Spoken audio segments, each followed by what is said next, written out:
നമസ്കാരം, welcome to golden voice YouTube channel. സംസ്ഥാനത്തെ 22 carrot, 24 carrot തങ്കവില വിവരങ്ങൾ നേരത്തെ വ്യക്തമായി അറിയുവാൻ ഈ ചാനൽ നിങ്ങൾ മറക്കാതെ സബ്സ്ക്രൈബ് ചെയ്യുക. കേരളത്തിൽ ദിവസവും സ്വർണ്ണവില നിരക്കുകൾ കൂടിയും കുറഞ്ഞും കൊണ്ടിരിക്കുകയാണ്.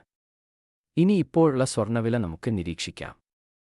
തങ്കവിലയിൽ പിന്നീടുണ്ടാകുന്ന വില ഏറ്റക്കുറച്ചിലുകൾ കമന്റ് ബോക്സിൽ അപ്ഡേറ്റ് ചെയ്യുന്നതാണ്.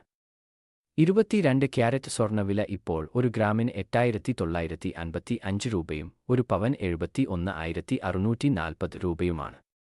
ഇപ്പോഴത്തെ 24 ക്യാരറ്റ് സ്വർണ്ണവില ഒരു ഗ്രാമിന് 9,769 രൂപയും ഒരു പവൻ 78,156 രൂപയുമാണ്. വിലയിൽ പിന്നീട് കാണപ്പെടുന്ന അപ്ഡേറ്റുകൾ കമന്റ് ബോക്സിൽ കൃത്യമായി പിൻ ചെയ്യുന്നതാണ്. സ്വർണ്ണവില നിരക്കുകൾ ദിവസവും കൃത്യമായി ലഭിക്കുവാൻ ഈ ചാനൽ തീർച്ചയായും സബ്സ്ക്രൈബ് ചെയ്യുക. വീഡിയോ പ്രയോജനപ്പെട്ടാൽ ലൈക്ക് ചെയ്യണേ.